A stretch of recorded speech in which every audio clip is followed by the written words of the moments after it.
பல 100 ஆண்டு முன்னால உன் வீடு தெருவும் உனதில்ல, புரிந்தாலே வாழ்வு எப்போதும் ஜாலிதான்.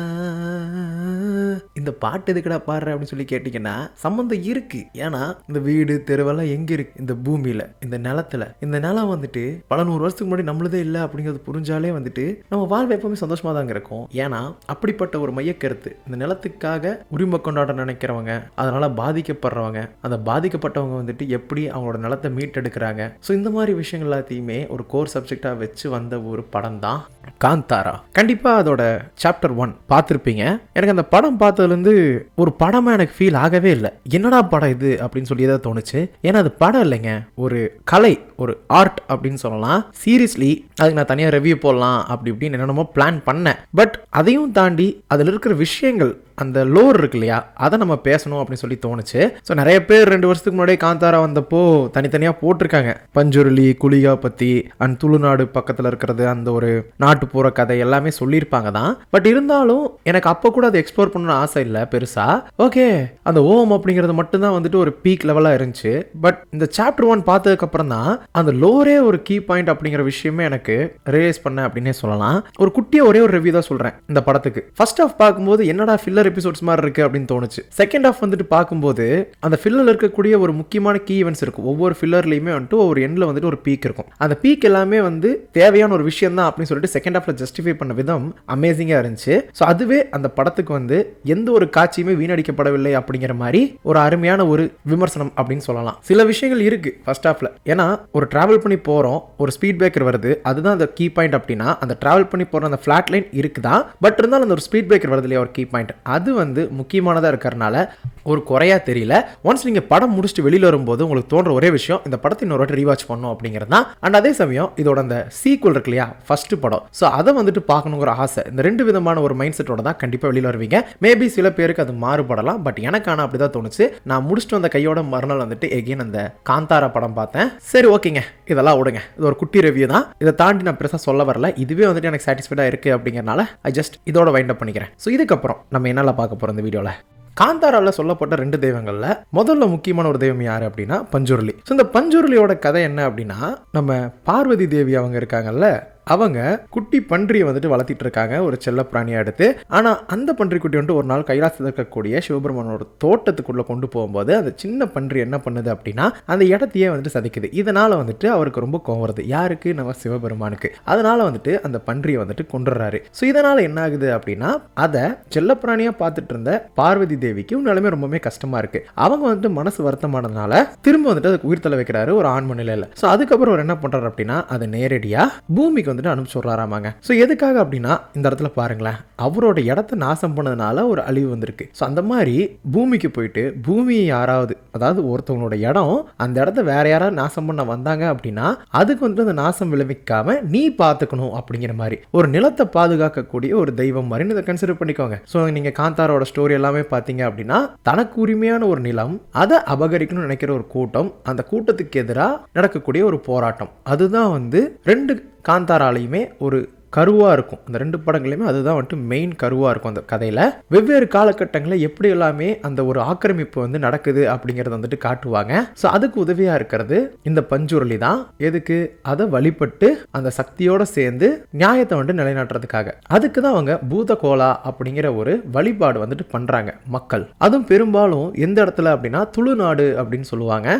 ஈவன் சில கேரளாலையும் சில இடங்கள்ல வந்துட்டு பண்றாங்க. ஸோ அங்க இந்த பன்றியை வந்துட்டு வழிபட்டு பூதகோலா அப்படிங்கிற ஒரு வழிபாட்டு நிகழ்வு வந்துட்டு நடத்தி அதன் மூலமா வந்துட்டு நம்மளுக்கு என்ன பலன் கிடைக்குது அப்படின்னா, நமக்கு இருக்கிற பிரச்சனை எல்லாமே தீர்றதுக்கு ஒரு பலமாகவும் ஒரு பாதுகாப்பாகவும் இருக்கு அப்படின்னு கூட சொல்லலாம். ஸோ நம்ம இடத்துக்கான ஒரு காவல் தெய்வமா இந்த பஞ்சுருளி இருக்கு அப்படிங்கிறது தான் ஃபேக்ட். ஸோ அதுக்குன்னு அவங்க ஒரு வேஷம் போட்டு அந்த பஞ்சுருளி தெய்வமே அவங்களுக்குள்ள வந்து தெய்வ வாக்கு எல்லாமே கொடுத்து இந்த மாதிரி ஒரு வழிபாட்டு நிகழ்வு வருஷா வருஷம் நடக்குதுங்க. ஓகேங்களா? இது ஒரு குட்டியான ஒரு வரலாறு அப்படின்னு வச்சுக்கோங்க. நம்ம ரொம்ப டீட்டெயிலாலாம் பேச வேணாம். சும்மா ஜென்ரலா இவங்க யாரு, இவங்களை எப்படி வழிபடுறாங்க அப்படிங்கிறதும் அதனால உங்களுக்கு என்ன நடக்குது அப்படிங்கிறத மட்டும் குட்டியாக சொல்லிட்டேன். சரி, இப்போ குளிகா அப்படிங்கிற அந்த தெய்வத்துக்கிட்ட வந்தீங்க அப்படின்னா இதுதான் ரெண்டாவது முக்கியமான ஒரு தெய்வம் அந்த காந்தாரா கதையில.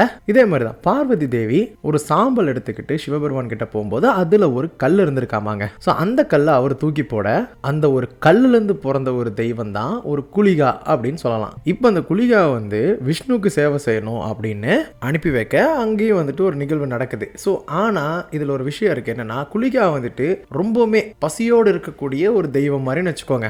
அசூர பசி அப்படின்னு சொல்லலாம். ஸோ ஸ்டார் வார்ஸ்ல டார்த் நஹிலஸ்னு ஒருத்தர் இருந்தார்ல, அவரை பத்தி ஒரு ஆரிஜின் ஸ்டோரி போட்டுருப்பேன். ஸோ அந்த அளவுக்கு ஒரு பசி அப்படின்னு வச்சுக்கோங்க. அது ஃபிக்ஷனல், இது வந்துட்டு ஹிஸ்டரி. ஓகேவா? ஸோ இதனால வந்து இப்படி இருக்கே அப்படின்னு சொல்லிட்டு விஷ்ணு என்ன பண்றாருன்னா அதுக்கு ஒரு சாபம் கொடுத்து நீ பூமியில் போய் பிறக்கணும் அப்படின்னு சொல்லிட்டு ஒரு சாபத்தை கொடுத்துட்றாரு. அண்ட் அதோட ஒரு வேலையுமே லிட்டரலி வந்து மக்களை காப்பாத்துறது தான். ஆனா இது வந்துட்டு ஒரு ரணக்குடரமான ஒரு சாபம் அப்படின்னே சொல்லலாம். ஏன்னா இந்த குளிகாவோட பிறப்பு வந்துட்டு மனுஷ உருவத்துல இருந்து வெளியில வரும்போது எல்லா குழந்தைங்க மாதிரியுமே வெளியில் வர கிடையாது, அவங்க அம்மாவையே கிழிச்சுக்கிட்டு வெளியில வருது அப்படின்னு சொல்லலாம். ஸோ அதோட கோபமும் சரி பசியும் சரி அதிகமா இருக்க ஒரு அவசரத்துல வெளியில வந்த ஒரு குழந்தை, அதோட பசி அடங்கவே இல்லை. ஸோ நிறைய சாப்பிட்டும் யானைகள் குதிரைகளோட ரத்தம் என்ன சாப்பிட்டும் அடங்காத ஒரு பசி நம்ம மகாவிஷ்ணு அவர்களோட விரலை சாப்பிட்டதுக்கு அப்புறம் தான் அடங்குச்சான். ஸோ அந்த அளவுக்கு ஒரு உக்கிரமான ஒரு தெய்வம் தான் குளிகா. ஸோ அந்த உக்கிரத்தை பார்க்கும்போது உங்களுக்கு தெரிஞ்சிருக்கும், இந்த ஒரு தெய்வத்துக்கு நம்ம தானமாக உணவு கொடுத்து எதெல்லாம் தப்பாக நடக்குதோ அவங்களுக்கு வந்துட்டு தப்பு பண்ணுறவங்களுக்கு தண்டனையும் பாதிக்கப்பட்டவங்களுக்கு நீதி வாங்கி கொடுக்கக்கூடிய ஒரு உக்கிரமான ஒரு தெய்வமாக தான் இந்த குளிகா இருக்கு. அதனால தான் நீங்கள் பார்த்துருப்பீங்க, பஞ்சுருளி சாந்தமான ஒரு விஷயமா இருந்து வாக்கு கொடுத்து உனக்கு என்னாகும் அப்படின்னு சொல்கிற தெய்வமாக இருக்கும்.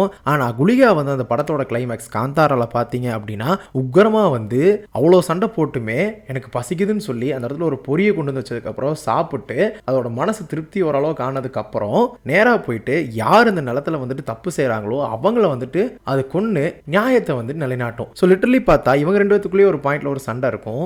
அப்போது உங்கள் ரெண்டு பேத்துக்குள்ளே நீங்கள் இப்படி இருக்கக்கூடாது, ரெண்டு பேரும் சேர்ந்து மக்களுக்கு நல்லது பண்ணுங்க. ஸோ ரெண்டு பேரும் வந்துட்டு வெவ்வேறு விதமான ஒரு கேரக்டரிஸ்டிக்ஸ் இருந்தாலும் அவங்க இருக்கிறதுக்கான ஒரு நோக்கம் ஒன்னா இருக்க.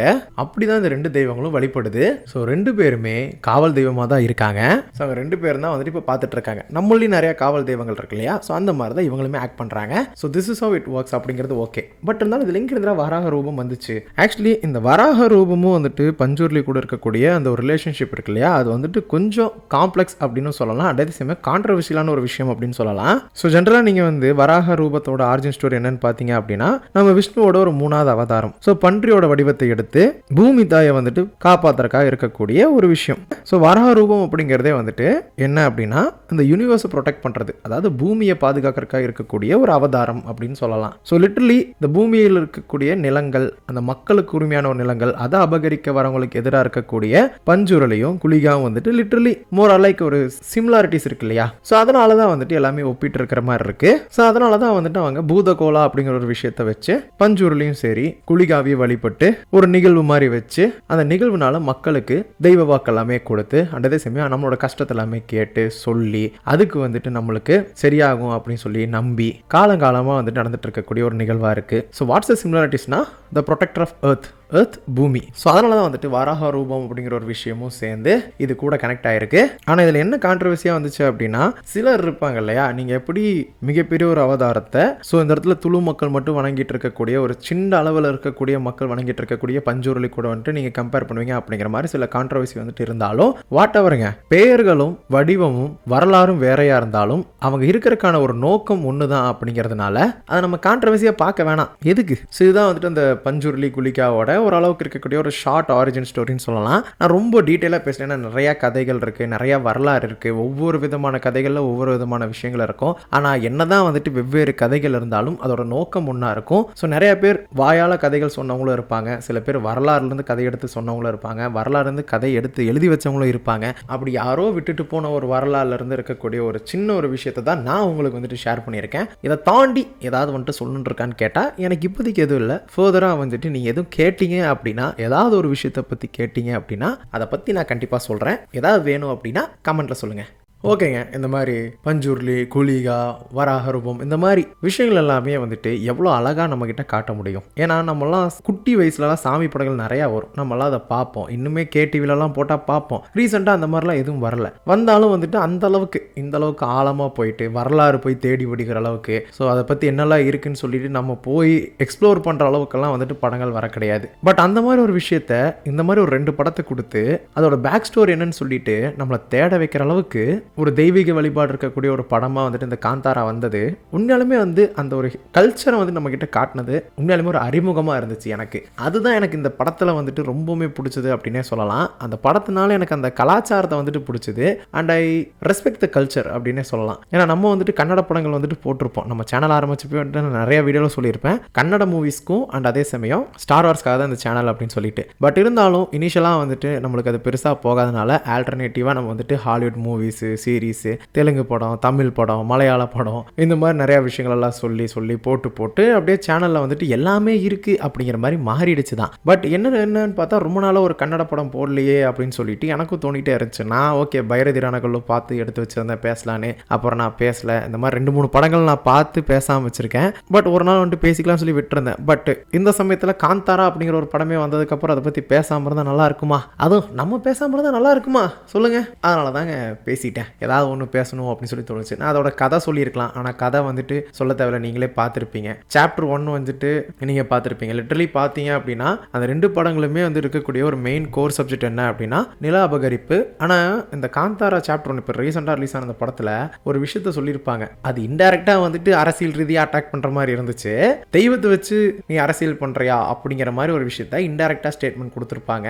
அதெல்லாம் உண்மையாலுமே நல்லா இருந்துச்சு. தெய்வ நம்பிக்கையை வச்சு உன்னோட ஆதிக்கத்தை வளர்த்திட்டு இருக்கியா அப்படிங்கிற மாதிரி ஒரு சீன் இருக்கும். மேபி அதை நான் தப்பாக வந்துட்டு அந்த டைலாக் சொல்லியிருந்தேன், மன்னிச்சுக்கோங்க. போய் பாருங்க, ஒரு ட்ரீம் சீக்வன்ஸ் மாதிரி ஒரு சாப்டர் 1ல் ஸோ பன்றி குட்டிகள் எல்லாரும் சேர்ந்து அந்த ராஜாவோட நம்ம ஜெயராம் அவர்கள் இருக்கார் இல்லையா, அவரோட ட்ரீம் சீக்வன்ஸில் வந்துட்டு அந்த ஒரு டைலாக் வந்துட்டு வரும். உண்மையாலுமே அதெல்லாமே ரொம்பவே ஒரு ஸ்ட்ராங்கான ஒரு டைலாக் தான். இன்னைக்கு சொசைட்டியில் நடக்கக்கூடிய ஒரு விஷயங்களுக்கு வந்து டைரக்டாக வந்துட்டு ஆர் இன்டைரக்டாக வந்துட்டு அட்டாக் பண்ணி, ஆர் அட்டாக்னு சொல்கிறத விட ஒரு அவேர்னஸ்ன்னு சொல்லலாம். ஏன்னா அட்டாக்னு சொல்லிட்டு அது ஒரு கான்ட்ரவர்சி ஆக வேணாம், அவேர்னஸ்ன்னு சொல்லிட்டு எல்லாரையும் ஒரு அவேர் பண்ணிக்கலாம். ஸோ அந்த மாதிரி ஒரு விஷயமா தான் நான் வந்துட்டு பார்த்தேன். ஸோ இந்த மாதிரி நிறைய நற்கருத்துக்களும் நுணுக்கமான ஒரு திரைக்கதை அண்ட் அதே சமயம் வந்துட்டு த சோசன் ஒன் அப்படிங்கிற ஒரு கான்செப்ட் வந்து அதுக்குள்ளே இருந்த மாதிரி இருக்கும். எல்லாமே வந்துட்டு அவ்வளோ அழகாக இருந்துச்சுங்க. இப்போ நீங்கள் அவதார படம் பார்த்தீங்க அப்படின்னா அந்த ஒரு இடம், அந்த இடத்துக்கு வந்துட்டு பிரச்சனை அப்படின்னா அங்கே இருக்கிற விலங்குகள் எல்லாமே உனக்கு உதவி பண்ணும் அப்படிங்கிற மாதிரி காட்டுவாங்க. ஸோ அதுக்கேற்ற மாதிரி தான் வந்துட்டு இந்த படத்தில் ஒரு ஓப்பனிங் சீக்வன்ஸ் இருக்கும். அந்த ஒரு மிகப்பெரிய ஒரு வாசனை இருக்கக்கூடிய ஒரு மரத்தை அந்த ஒரு ராஜா வந்துட்டு பற்ற வச்சு எரிக்கும் போது அதில் இருக்கிற விஷயம் எல்லாமே தெரியும். ஆனால் அந்த சமயத்தில் அங்கே இருக்கிற விலங்குகள் எல்லாமே வந்துட்டு தன்னோட நிலத்தை அவனோட அபகரிக்க வந்திருக்கான்னு சொல்லி ஒன்று சேர்ந்து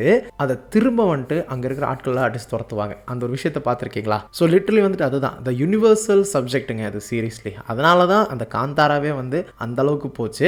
அதை தான் அவர் சொல்லியிருப்பாரு, இது யூனிவர்ஸ்லி ஸ்பிரிச்சுவலாக வந்துட்டு ஒரு கனெக்ஷன் கொடுக்கும் இந்த படம். ஸோ இது வந்துட்டு எப்போவுமே நம்ம ரிலீஜியன் ஆர் வந்துட்டு நம்மளோட ஒரு நம்பிக்கை அப்படிங்கும்போது த்ரூ அவுட் த வேர்ல்டு வந்து கண்டிப்பாக வந்து அதை அக்செப்ட் பண்ணிப்பாங்க அப்படிங்கிற மாதிரி ஒரு விஷயம் தான் இந்த படத்தில் இருக்குது. அதுதான் இந்த படத்துக்கான ஒரு வெற்றியும். மேபி என்னோட ஸ்டேட்மெண்ட் ராங்காக இருக்கலாம், சிலருக்கு அது நம்பிக்கை இல்லை அப்படிங்கிற மாதிரி இருந்தாலும், நம்பிக்கை இல்லை அப்படிங்கிறது உங்கள் நம்பிக்கை அப்படின்னு சொல்லி அவரே சொல்லியிருக்காரு இல்லையா நம்ம டைரக்டரே அண்ட் ஹீரோவே. ஸோ அந்த மாதிரி தான் நம்பிக்கை இல்லைங்கிறது உங்கள் நம்பிக்கை, நம்பிக்கைங்கிறது என் நம்பிக்கை. அவரவர் நம்பிக்கை அவரவர் கருத்துக்களையும் வந்துட்டு நான் மதிக்கிறேன். அண்ட் அதே சமயம் வந்துட்டு நம்மளும் அவங்களோட கருத்துக்களை ஏற்றுக்கல அப்படின்னாலும் பரவாயில்லைங்க. அதை வந்துட்டு நம்ம போயிட்டு எல்லாம் ஆகாது அப்படி இப்படின்லாம் சொல்லி ஒரு ஹேட்ரடை பரப்ப தேவையில்லை. ஸோ ஜஸ்ட் நம்ம ஓகே எனக்கு இது ஆகாதுப்பா அப்படின்னு சொல்லிட்டு நம்ம ஓரமாக சைலண்டாக இருந்துக்க வேண்டியதான். அதை நம்புறவங்க ஒரு பக்கம் பேசட்டும், நம்பாதவங்க அதை அப்படியே இக்னோர் பண்ணிட்டு வேற விஷயத்தை பற்றி பேசட்டும். ஸோ இந்த மாதிரி நல்லா இருந்துச்சுங்க படம். ஸோ ஒன்று போய் விசிட் பண்ணி பாருங்க, வரலாறு தெரிஞ்சுக்கோங்க, கலாச்சாரத்தை வந்துட்டு புதுசாக ஒரு விஷயத்தை தெரிஞ்சுக்கோங்க. ஒவ்வொரு ஊர்லேயும் ஒவ்வொரு விதமான கலாச்சாரங்கள் எப்படி இருக்குது அப்படிங்கிற ஒரு ஆர்வத்தை வந்துட்டு தூண்டும். ஸோ இதுக்கப்புறம் நீங்கள் கூட போய் தேடலாம், இந்த மாதிரி வேற ஏதாவது ஒரு கலாச்சாரம் இருக்கா,